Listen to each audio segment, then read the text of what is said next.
तो नेक्स्ट अपन देख रहे हैं साइन कन्वेंशन। अब साइन कन्वेंशन आवश्यक इसलिए होते हैं ताकि अपन एक ही फॉर्मूले से डिफरेंट प्लेसेस पर रखे ऑब्जेक्ट को सॉल्व कर पाए और उसकी इमेज फाइंड आउट कर पाए या उसके बारे में मालूम कर पाए।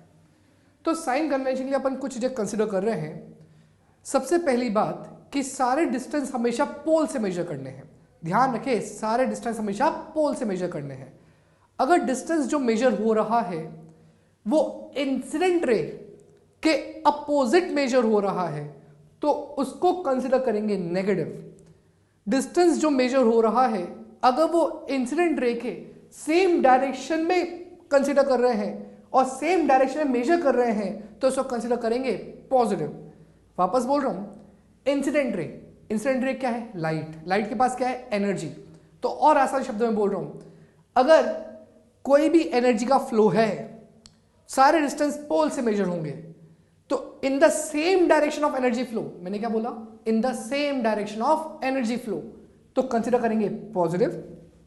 Opposite to the direction of incident ray, मतलब जो इनिशियल एनर्जी का फ्लो है उसके अपोजिट क्या होगा? नेगेटिव।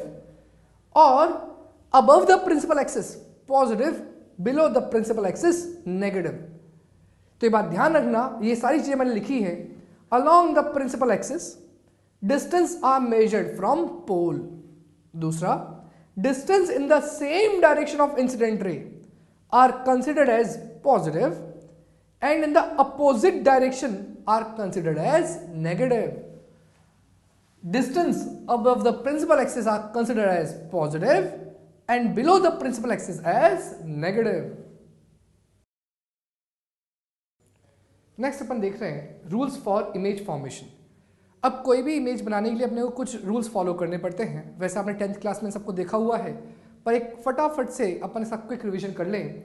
अगर कोई भी पैरेक्सियल रे प्रिंसिपल एक्सिस के पैरेलल आती हैं तो after reflecting from the spherical mirror it will pass through the focus और appear to pass through the focus. अगर कोई रे फोकस से होते हुए आ रही है, after reflecting it will become parallel to the principal axis. और ये बात ध्यान रखना, मैंने ये जो डायग्राम बनाया ये तो कॉन्केव के लिए है, कॉन्वेक्स के लिए भी कुछ ऐसे ही डायग्राम होते हैं, पर उसके अंदर जो रे ऑफ लाइट होती है वो फोकस से पास नहीं होती है, it appear to pass. For example, अगर कॉन्वेक्स की बात करी जाए तो कॉन्वेक्स के लिए अगर कोई ray of light parallel to principal axis आती है तो after reflection it appear to pass through the focus. ऐसा लगता है जैसे ये रिफ्लेक्ट होने के बाद जो लाइट आ रही है वो जैसे फोकस से ही आ रही है।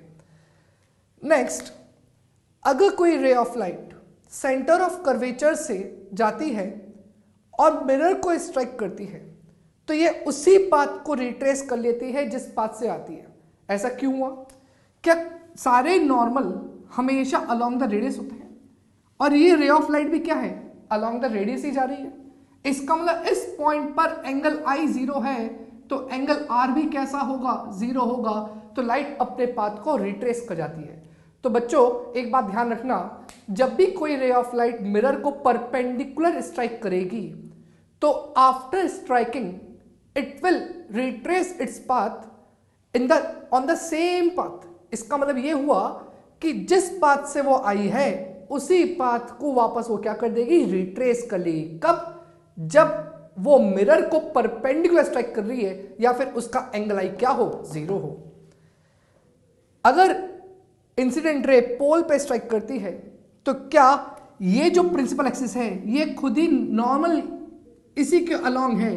तो क्या नॉर्मल अगर इसी के अलोंग है तो जो angle theta angle of incidence होगा, एंगल ऑफ रिफ्लेक्शन भी वही होगा। तो जितने एंगल पे लाइट आएगी उतने एंगल पे लाइट वापस चली भी जाएगी।